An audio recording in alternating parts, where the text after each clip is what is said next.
Welcome, everybody, to another spooktastic edition, a black and white edition, a very strange edition of the Manga Collector Show here at the Omnibus Collectors Network. Geo here, and welcome, my ghoulish friends, to another installment here in the month of October. I promised last time I did a solo episode, I said that all month long we were going to do spooky books, right, on Thursdays, and that is what I'm here to deliver. Welcome, everybody. I hope that you're having fun in this spooky month. And as tradition dictates, when it comes to YouTube and reviewing comics and manga and all that fun stuff, that we talk about some scary reads. So I wanted to go out of my way and pick something completely different for you guys, something that maybe you haven't heard of, maybe you don't quite know about these titles. And and I'm really excited to chat with you guys about them.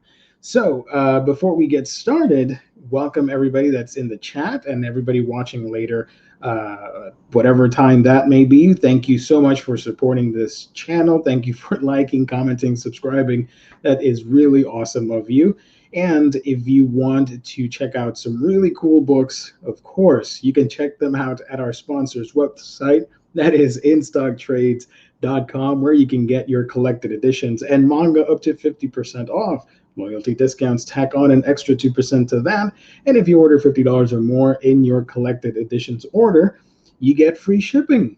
Fantastic customer service and wonderful packaging when you visit our sponsor's website. That is InStockTrades.com. All right, with that said, welcome everybody to another installment of the Manga Collector Show. And tonight, I wanted to bring you two really cool reviews. It's just me. Don't worry, you're not going to get any other co-host. So yeah, in honor of Spooktober and manga goodness, I decided, you know what, let's throw a black and white filter in there, because why the hell not, right? I know a lot of people are probably not going to even tune in because it's a manga episode, but screw it, we're going to do it anyways. So tonight we're talking Ibitsu and we're talking Hideout. Two really cool manga, short horror themed manga that they're a little bit different than your standard. Well, at least one of them is different from your standard procedure when it comes to scary books. Typically, when we think of horror, you think either like creatures or spirits and slashers and spooky stuff like that. But horror can come in all shapes and sizes, right? There are different types of scary books out there. There are different types of scary problems that you can find yourself in. And it's not just about vampire chasing after you or a demonic possession or something like that. It can be as simple as the hatred for that one person has towards another, and that can lead to some horrific events. Or it can also be urban legends, and when they come to life, what do you do when that stuff happens? Of course, our previous stream, if you want to check that out, I did a video on Blood on the Tracks, which is more psychological, realistic horror. So yeah, it depends on the material, right? It's not all about your Voorhees and your Draculas. So thank you everybody in the chat. Oxmeat Pete, Hypnotic Countdown. I just wanted to spook things up for a little bit this month. Jesse, thank you so much for tuning in. Joe, thank you. Good evening, Black and White Geo. Yes, Manga Thursdays. Got to do it. It's only for tonight. Don't worry about it. It's not going to be a common thing. Thank you, Oxmeat. Ready for the spooky. All right, so let's get started. We're not going to be long because it's just me. I'm not going to go on forever. I'm just going to talk to you guys about these two manga that I read, and we're going to start with Ibitsu. So let's take a look at the cover image right there, right? So Ibitsu is written, and I'm going to read some names off the list. I always make that disclosure because I can't remember for the life of me every name. I'm too busy with other stuff, but I try. But in the case of Ibitsu, this is written by Haruto Ryu. no, I butchered that. Let me try again. Haruto Ryo. I think that's how you say it. And as far as I'm concerned, that is his only major work. It was published in two manga volumes, but it was released here in America under one omni-sized, uh, sort of those thick omnibus styled manga volumes, a two in one. And what is Ibitsu all about? Well, to begin with, Ibitsu leans towards the body horror imagery and, of course, the urban legends side of things and that sort of spookiness. And we follow the character of Kazuki Ito, a young college student who, on a particular night, he's going out to take the trash in his apartment building, and he walks by. And I actually do have a couple images. Hopefully, the sensors don't pick this up. All right, we're gonna try. We're gonna press our luck here. Let's see if it happens. All right, as you can see, before I get started with the summary of the manga, this is a very creepy looking cover. I love this image so much. It's all white, which is typically a pure color, and you're able to uh, perverse that image, that color palette, if you will, by presenting something unnatural and creepy. You see the character with just a black hole on their eyes and some stitching on their arm. So yeah, on a particular night, the character of Kazuki, he's taking out the trash and he stumbles upon this very strange, odd-looking girl dressed in this Lolita attire. And at first, she asks him a very particular question, and that's sort of like the urban legend of the Lolita girl, I guess. She asks um, if he has a younger sister. Now, the plot of the manga certain around that stuff. You see the panel right there, and she says, "Do you have a younger sister?" And the legend goes that if you say you do, bad stuff is going to happen either way. But if you say you do, she's going to do everything possible to replace that sister, and of course, become your uh, younger sister. And if you say no, even badder things are going to happen because she's still going to follow you until you get an answer. And if you tell her, like, yes, I do need one, or you are my little sister, or something like that, she is essentially going to become your sister and will eventually, regardless of what you choose, lead you down a path to a tortured, creepy ass death. So it's a no-win situation no matter what you try with a character like this. So the character of Kazuki, at first he ignores her, and then on a second attempt, when he's throwing out the trash at a different night, he spots the character again, and he just says, "You know what? I'm not even going to pay attention. I'm just going to throw that garbage and go back to my apartment." But she follows him. He never gave a clear answer, but it clearly meant, like, yes, I did hear you. I do acknowledge your existence. And what soon follows, and let me see if I got some more images here. As you can see, I should have mentioned earlier, there are a couple of colored drawings at the beginning of the manga. I'm not a huge fan of that because I think it sort of takes away the feeling and the style of it being a creepy story and a horror themed manga. I think adding color to it just, I don't know, kind of releases all the tension from whatever it is you're reading. Fortunately, it's only like 3 or 4 pages, so it's not too bothersome. But yeah, the art I think looks way better in black and white. We're gonna see a couple of drawings here in a couple seconds. So yeah, she's wearing that outfit. As you can see, she is, uh, just disgusting looking, and her outfit is all banged up and just dirty. And she has that stuffed toy, which comes into play later on in the story.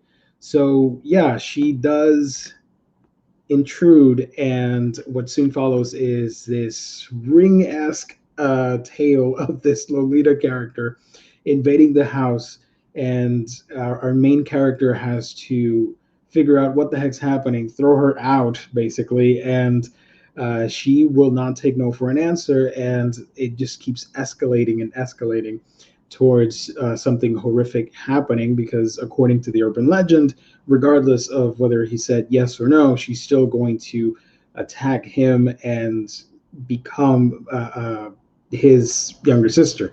The plot twist here is that he actually does have a younger sister, so based on what I said earlier, things are going to get crazier. And what I really liked about this manga, it's a very simple story. That's basically the premise, and then you just have a story of him trying to escape this horrific entity. We're not really given a conclusive answer as to her origin. Yes, the manga does go out of its way to explain her origin, supposed origin, with a doctor who kept a diary when she was at a hospital because her family supposedly died after uh, her brother killed everybody, and she was the only one that survived, and that caused some major trauma. That's supposedly one of the explanations given, but this is a horror story. You don't take things at 100%, right? And the less you know about a character, the creepier everything becomes. As you can see, the manga really does excel. The mangaka really does a fantastic job of creating this tension and this creepy vibe that at any moment you could turn your back and she's right there behind you. And growing up, that was one of my biggest fears, not necessarily the whole Lolita monster creature thing, but the fact that I kept imagining that I was walking down a dark corridor and of course something would be there, or you would be sitting or sleeping at night or something, and then a thing would show up. I would keep imagining horrific scenarios like that because why the heck not? But that was me. I was kind of weird like that. So this little story reminded me of that and gave me a little bit of the chills. You see how twisted and demented the character looks, and the fact that out of trauma regarding family, an incident with the family, I should say, you can sort of twist your way around and become an urban legend with the whole notion of wanting to be loved, and replacing that brotherly dilemma and finding a proper love with a different family member, if you follow what I'm trying to get at. And from that, it gets twisted around to this horrific scenario. And you do see a little bit here of her past. She wasn't always like that, but then as the story progresses, you start finding that, maybe the doctor is not that reliable of a narrator. So as the story continues, we do get more interesting panels like this. Here you see the main character's younger sister, who becomes an obstacle to the Lolita girl. I'm not going to say the name because that's part of a spoiler for the story if you're interested in reading the whole thing. It's a self-contained story. Just I think it was only 14 chapters in that manga volume. And after that, it's just a really creepy, horrific vibe going that keeps going, and there are violent scenes in the manga as well as some brief nudity involved, which I'm warning you just in case that's not something you want to check out.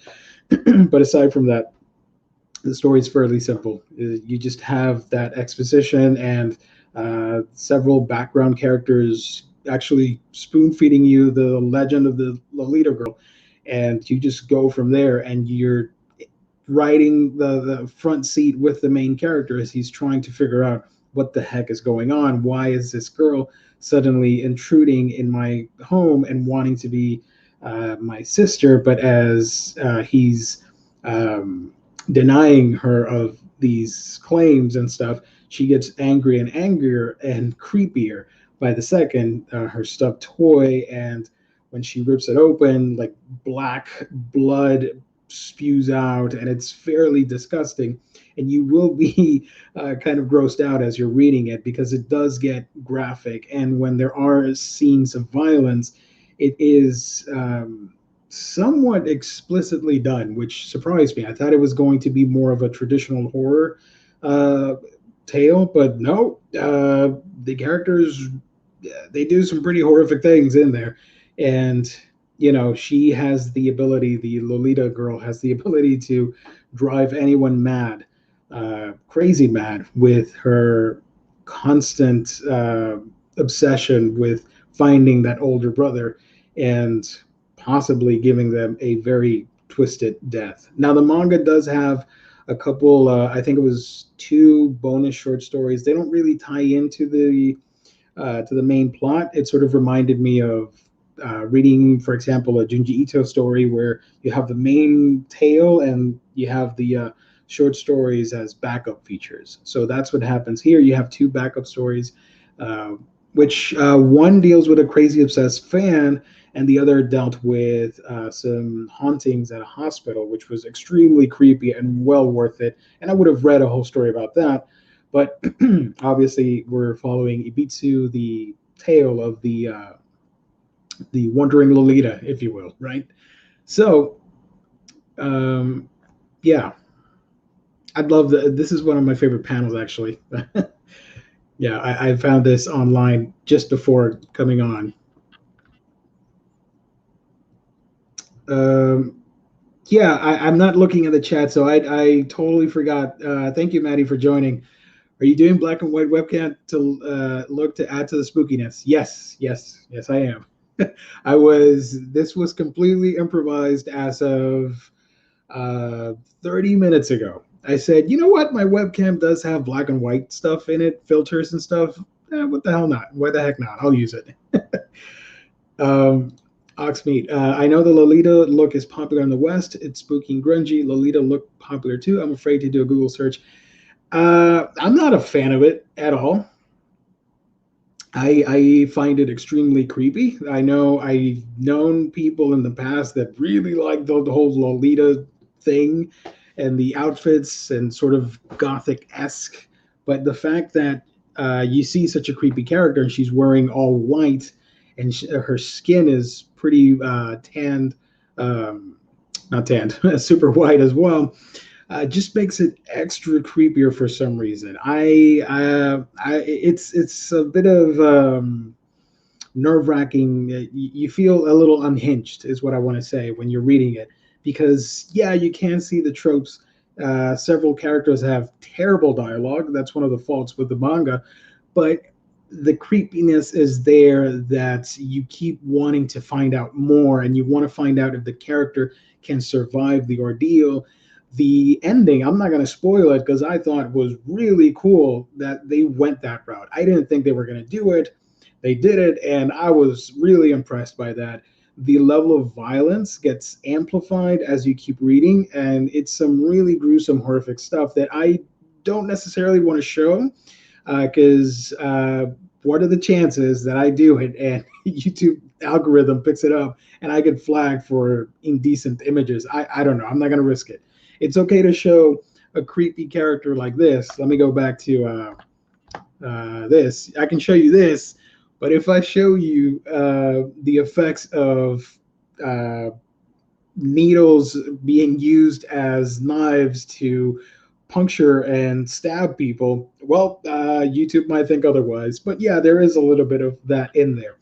So I do recommend Ibitsu if you want sort of you remember those web comics from back in the day that would scare you and they would show you like urban legends or Asian urban legends.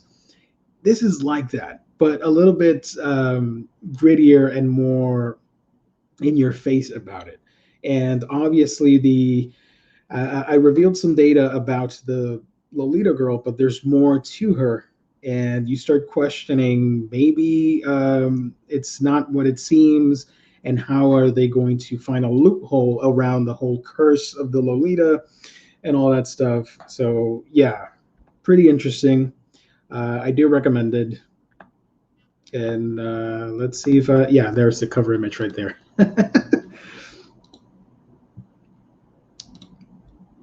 And any eyeball touching in these books, that's my kryptonite. Any eyeball touching.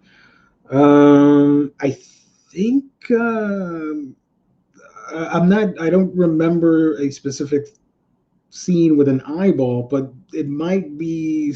It might be there.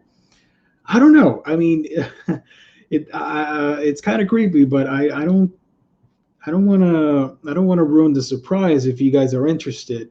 Let me skip through some of the chapters because I do have a digital copy here. By the way, this manga was published by Yen Press, and it's still available. You can get it for, I don't know, like 14, 15 bucks, something like that. You can find it. Um, hmm. Yeah, there's some really gruesome death scenes right here. Um, let's see if I can show this. Hmm.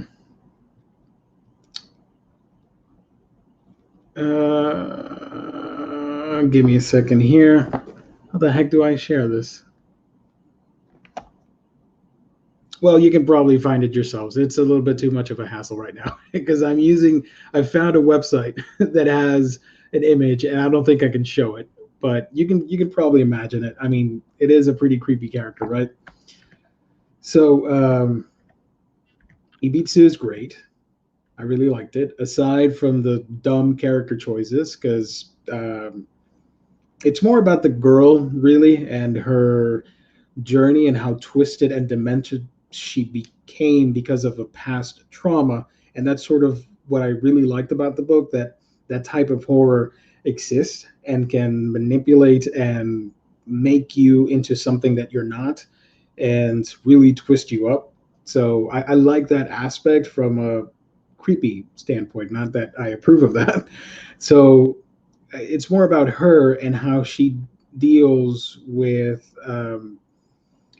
her new victims and all that stuff, right? The main human regular characters, they're kind of dumb. Their dialogue is kind of weak, and they make some really poor decisions. But again, it's mostly about the spooks, right? So you're gonna have a fun time with that. I do wholeheartedly think Ibitsu is worth your time simply for the creepy images that you're seeing here. So that is Ibitsu, basically a spoiler-free look at it. The other manga that I wanted to talk about is I can't wait for this to get localized. I found a copy online in another language, in Spanish, and read it that way. And then I found out, oh, it's not available in English, which that's a bummer. But if you can find it, I'm sure there's scans, and I think one of the images here that I found online is in English, so I'm pretty sure it's readily available.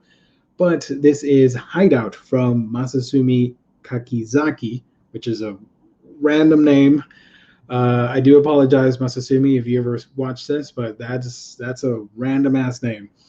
Masasumi Kakikaze did this, and he actually does have at the end of the book, he does have a pretty cool paragraph talking about his love for horror movies and Western stuff and all that stuff, Western horror movies, and his love for that, how it influenced him to write a story like this. I do have his credits here because he has worked on different titles like Rainbow, X Gene, and Green Blood, but I haven't read them. Kensen Reto, which I have not read either. So this is my first time with this author, and um, this story really, really, really creeped me out. It's not super scary, but the implications of what happens in this are frightening. And I'm sorry, Oxmeat, Pete, I am going to share some eyeballs here. Hideout basically is this, it's a very simple story that evolves into something gruesome. You have this couple um, that are sort of on vacation. I don't remember if they specify which island on the southern portion of Japan, but they're on vacation on an island, and they're trying to reconcile after the unfortunate death of their only son. We don't see that until much later, and we don't really understand what's happening. When the story begins, the characters are already there on the island, and they're trying to at least get along somewhat. There's obviously a hate and a misery there for the two of them, but they're trying. So the main character is called Seiichi Kishima, and he had the idea, let's go on this trip to see if we can patch things up, because I guess the love was still there. And on a particular day in that vacation, he has this idea to visit sort of this secret hideout place in the middle of the forest or something, and they go out at dusk. And of course, you're going to run into trouble because it's a horror manga. They keep driving, and they lose reception, and they can't find the place, and they're stuck in the middle of nowhere in this dense jungle-like atmosphere, or place, I should say. No radio, no cell phone. So they go out, and he has this. He remembers that there's this couple villages, random houses and stuff that they can check out so they can spend the night. So that doesn't go as planned because, like I mentioned, these two characters don't really get along, and the true motive behind Seiichi is that he actually wants to get rid of his wife and wants to kill her. That goes south fast, and let's see if I do have some images here. This is a blown up image, but you can see the not so happy couple right there. And man, this manga has some of the best artwork that I've seen from recent memory. I love what this mangaka is doing with his art and the usage of shadows and such a dark image with very few light sources. Here you can see Seiichi with his with the wrench, of course, and what soon follows is sort of a grotesque story because he follows Seiichi finds a cave, and once he's there, he's going to try and kill her. But they find out that there is something in the island, something chasing him and chasing them, and he may not be the only savage person there.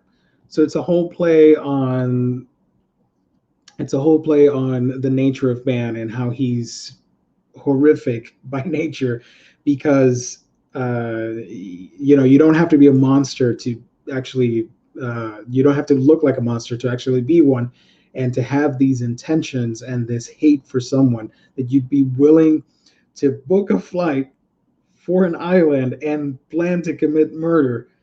That's some messed up stuff, right? And as you keep reading in between what's happening in the manga, the present timeline, you get flashbacks as to why their son died and the fallout from that.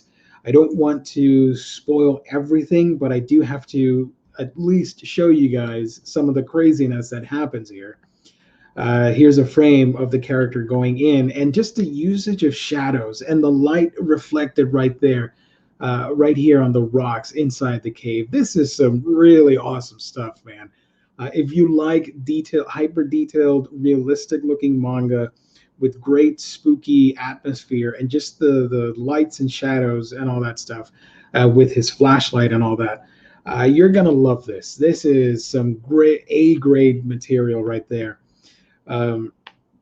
Obviously, you do see the hatred between the two of them and how she is blaming him for what happened, and that's not entirely true, but still, the whole, especially with how Japanese society works, there's this huge, immense pressure on the main character for what he is being accused of, and it just boils up for him to commit this on a vacation, what's supposed to be a relaxing time.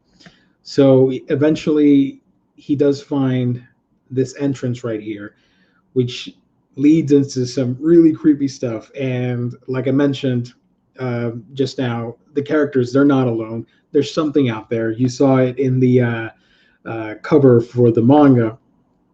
once he climbs when he climbs down, you see all these rooms, and there are actual victims there from previous encounters. They're actual people bound and gagged and being tortured to death. And uh, there's the creepy eyeballs right there for my boy Oxmeat. I know it's not touching any eyeballs or anything, but let me zoom in a little bit. um, yeah, it goes there. It's sort of those horror classic movies about trying to escape from serial killers and slashers. So if you're into that sort of thing, it's worth your time. It's only 9 chapters, just one manga volume that I wish would get localized because this artwork is phenomenal in my opinion. As you can see, some really hyper detailed stuff right there with this character. And yeah, it's a very simple, straightforward plot. You have a character that, on the outside, he looks clean, just a clean, wholesome person, but he's hiding this deep hatred that he just wants to get rid of that bad vibe and bad energy by getting rid of his wife. And in the process, they find out that, hey, that island with that jungle that they're in, it turns out that there are some hints of, they don't really say it in the story, but I thought, oh, okay, so this is probably an island that fell victim to the Pacific War in World War II. So the whole island and the whole forest is just riddled with remains, undisclosed remains of soldiers that died in World War II.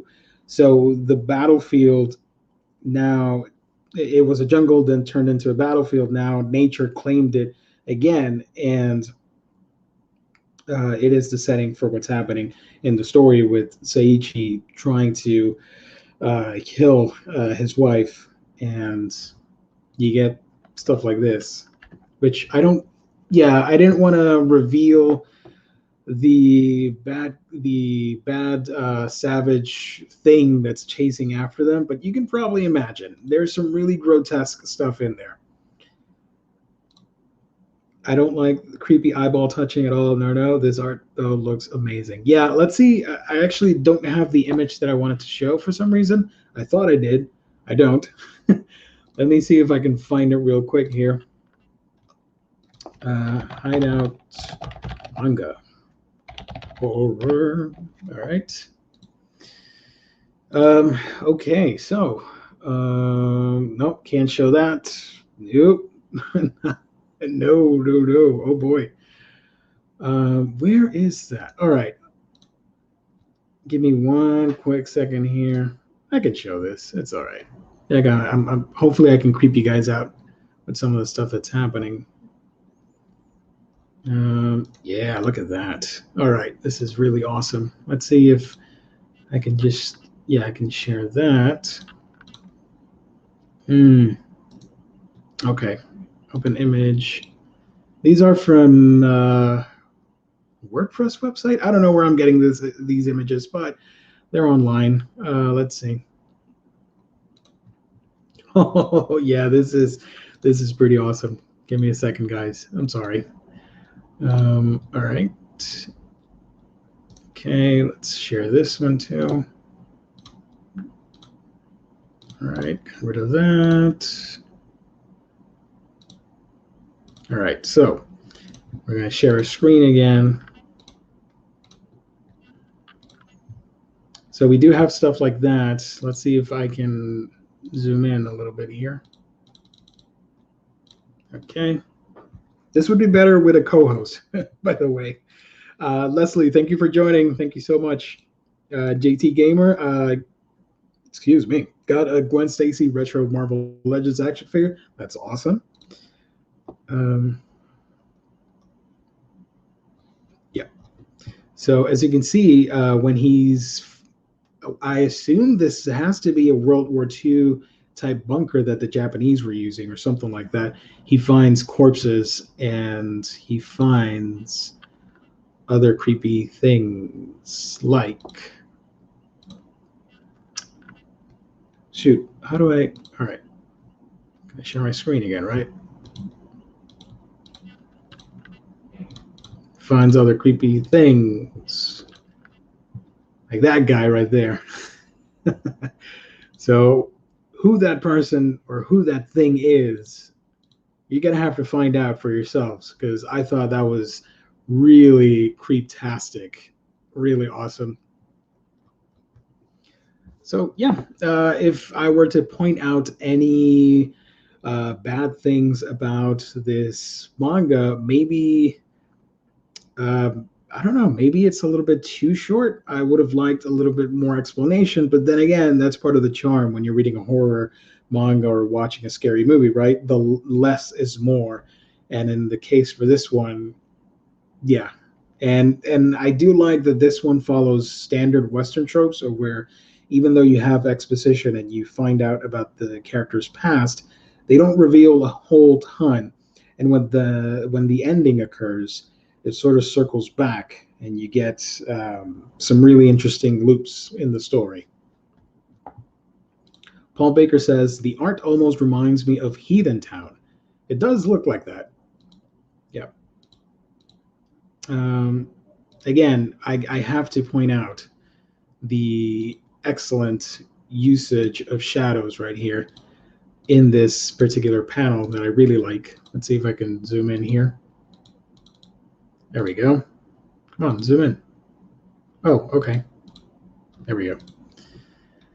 So yeah, if you're into this sort of thing, these creepy vibes with horrific, possibly mutilated World War II soldiers, you're gonna dig this. I think the mangaka is extremely talented. The art in this just blew my mind with how great it is. The standard tropes are there. It's not nothing new. You've seen stories like this where a horrific event is taking place and they stumble upon something that they shouldn't, and that thing comes to bite them back in the butt, and they have to escape from this thing. So that is there, and it looks really amazing. And this is a fantastic series. I do recommend it. It's just one manga chapter, manga volume, sorry, with 9 chapters. An easy, quick, fun October read for you guys. Let's see if I find another image here that I can share.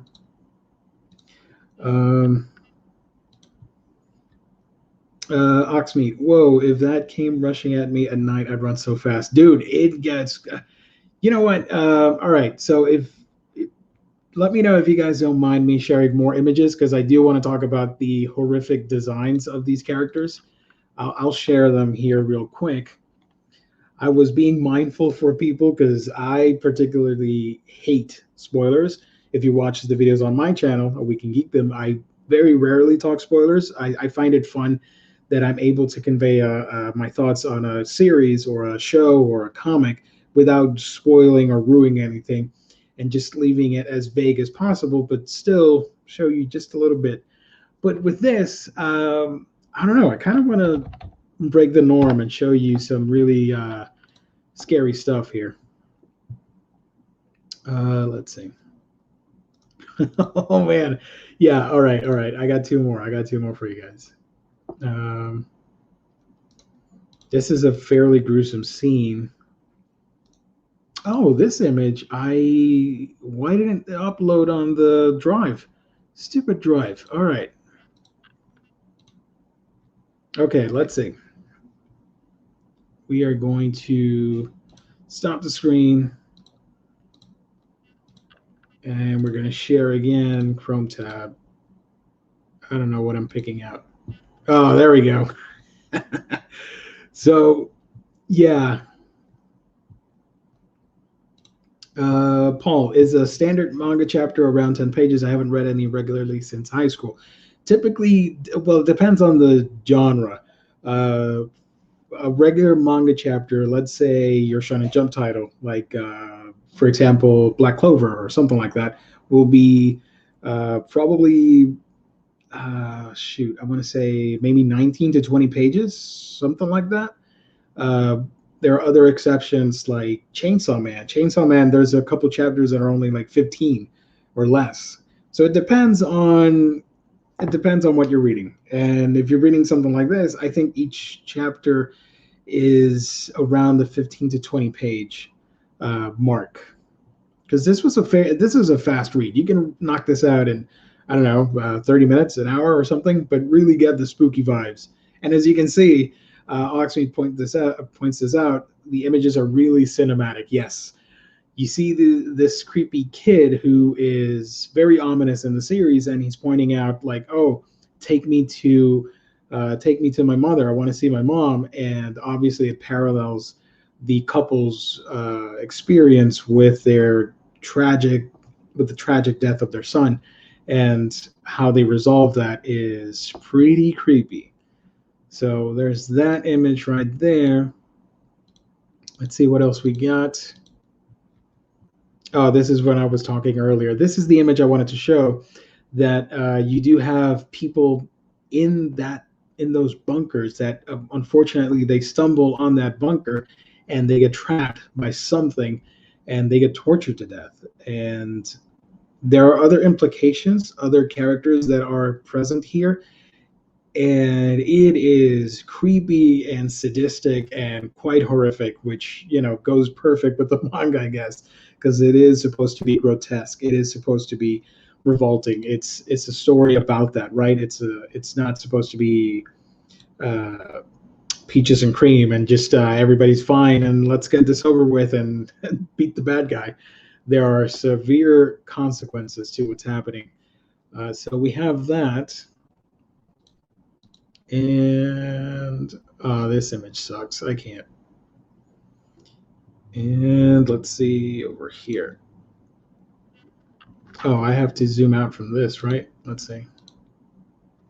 Okay. I'm going to share my screen one last time.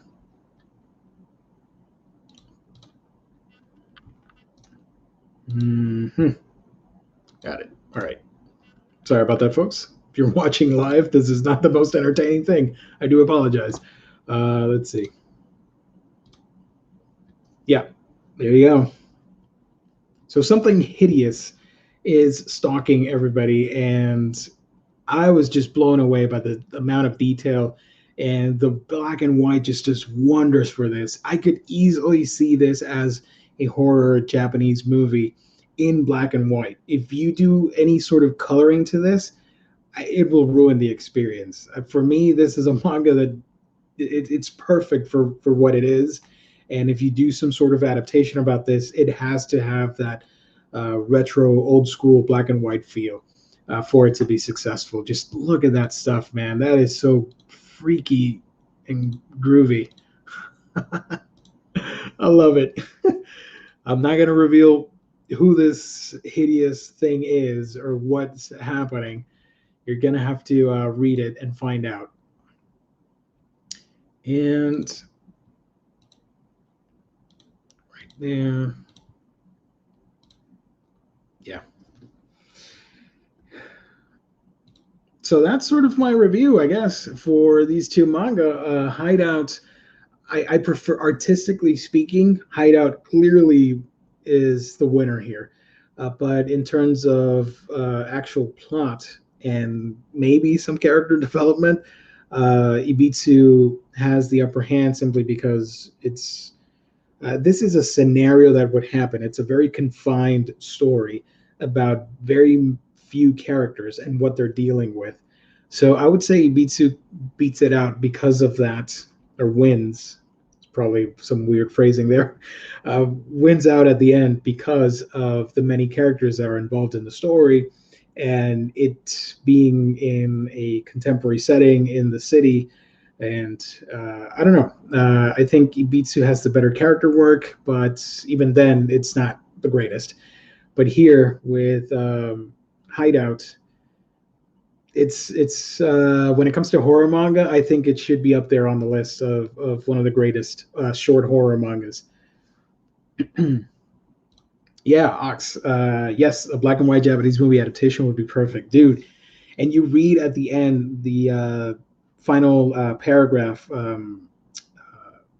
outro from the mangaka and his love for horror and how he wanted to project his love of the medium on the actual story and present something creepy, and of course utilizing things that happen and twisting them around in bizarre ways. So yeah, I do recommend this, and I hope I'm praying that this actually comes out because I do want more people to check it out. I'd like venturing into obscure manga territory, and there are a couple more series like this. There are a bunch of short horror stories that are really good, but don't get the spotlight, obviously, because they're not licensed, and they've been out for a few years in Japan. And hopefully, our next installment in October, here in this month in October, I can bring you some more short horror reads because I do have a big book that I want to review. And if I do have some time, I'll try and cover that because there are a couple of series out there. There's one that, for the life of me, I can't remember the name right now because it started I think it started this year, and it's really creepy and it has some insect horror elements, which always creep me out. And I think it's only like 10 chapters in or something like that, and it's an ongoing series, so I do want to check that one out. And we'll see. But yeah, definitely, guys, if you're interested in this, do check out Hideout. I think you can find it digitally. I read this a while ago, so but you can get Ibitsu from retail sites. Ibitsu did come out in the States under Yen Press, so you can find that for cheap money. I think it was $14.99, like I said earlier. But yeah, if I were, I don't grade manga, but if I were to give them a grade, I would say Bitsu gets a solid uh, B plus, and Hideout goes out with an A minus, simply because Hideout has the shorter story, but just the art is mind-blowingly great. The art is just phenomenal. I mean, let me hope no. Am I spoiling anything? There's just a quick look right there. I'm not gonna go too much into detail about that, but definitely do check out these manga. Right? Let's stop sharing my screen here for a second. I can show this again. So if you're wondering, once again, I'm going to scroll back a little bit here. Here is the cover for it, Hideout by Masasumi Kakizaki. And the one for Ibitsu right there. Again, really cool stuff. Enjoy them both, and hopefully you guys enjoyed this brief discussion, I guess, on two short horror mangas and Black and White Geo, which will probably not be returning anytime soon. So thank you, everybody. Oxmeat Pete, love your two suggestions, Geo. Thank you. No, thank you, man, for tuning in. That really means a lot. I know these manga streams don't get a lot of views. Everybody's all up about that Omnibus game, right? But the real fans are here tonight. That's what matters. That is what matters. And speaking of things that matter, of course, you can always check out our sponsor, that's InStockTrades.com, where you can get your collected editions and manga up to 50% off. Loyalty discounts tack on an extra 2% to that. And if you order $50 or more in that collected editions order, guess what? You get free shipping. You also have the best customer service and wonderful packaging when you visit InStockTrades.com. So thank you, everybody, for tuning in. If you guys have any questions, I got a couple more minutes here. Let me know. We can chat about anything. I do want to reveal what I'm going to be talking about to close out the month, because next week is going to be regular Omnibros, but we're still going to talk some scary comics. And then the last Thursday, I hope it can be. I hope I can get a bunch of guests, and because there are three things I want to talk about on that. I am going to be talking about. Give me a second here. Yes, I'm just confirming something here. Next week, I'm 2 weeks from now. Sorry, at the end of October, I am going to be talking about Gotanabe's Lovecraft adaptation of Mountains of Madness. Even though Lovecraft himself sucked ass, I am a huge fan of Lovecraftian horror, so I do want to cover that on this manga collector show. So yeah, if you've never read it, you've got 2 weeks to catch up. It's only 2 volumes. The story's not that long, and we can talk about it. Gotanabe's he did a couple of Lovecraft adaptations in manga form, so I'm really excited to talk about the At the Mountains of Madness. And if we do have time, I will try and sneak in a short manga review, maybe that insect one that I was mentioning earlier. I do want to talk about that. And if I do have time, once again, I will be going over the stuff that's coming out, all the manga that's coming out in November. It's a jam-packed show. Hopefully you guys can make it. It's going to be really awesome, really spooky, and we will close out Spooktober in style, right? Maybe Black and White Geo will come back. I don't know. But although it's going to be weird because if there are guests with me, they're going to be in color. I'm going to be in black and white. It's going to be a little bit weird. So yeah, thank you, Ox. Slash that like button, everybody. Yes, a couple people are watching. That's awesome. And if you can, please hit the like button. It really does mean a lot, and it does wonders for the channel. Of course, I know a lot of YouTubers say that, but it's true. When you hit the like button, it raises awareness of the channel, and the algorithm picks it up and starts recommending it on people's feeds. That's why we ask everybody to like the videos, so we get more exposure. We recently hit 4,000 subscribers, so we obviously want to double that and more. So if you can like and share this video and talk in the comments section down below if you're watching the replay later on, if you've read Ibitsu and if you've read Hideout, let me know what you thought of those two manga, because not a lot of people, I mean, when they came out, obviously people talked about them, but they don't get recommended enough when we're talking horror month and comics and manga and all that stuff. Ibitsu and Hideout, I should say. So that's about it for me. It's a short stream. Thank you, everybody, for tuning in. Thank you to the chat. You guys are fantastic. Thank you to everybody that tuned in. Taint Brush, I missed this comment. Sorry, that art is cray cray. Maddie, thank you so much. Wonder Maddie for joining. That's awesome. Never speak to a ghost. Nobody told him that growing up. Yeah, I'm so sorry, man. I missed that comment because I was looking at the images while I was talking. I totally missed that. Oxmeat, I missed this question too. Do you know if these story premises are based on Asian folklore? I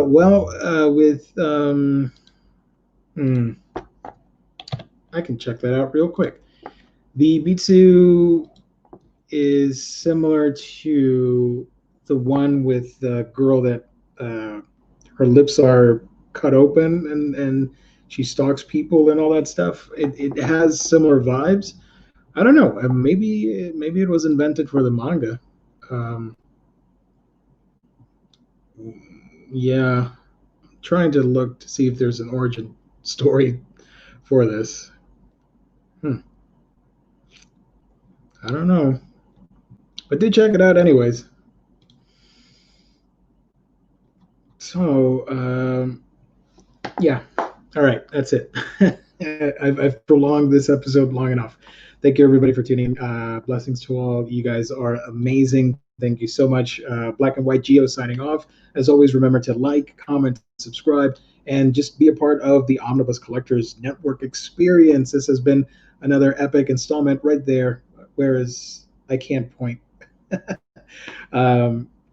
Another epic experience here at the Omnibus Collectors Network with the Manga Collector Show. So thank you, everybody. Stay safe out there, and you will see us back on Sundays with Jess and Coffee with the Omnibros and all that fun stuff. So thank you, everybody, for tuning in.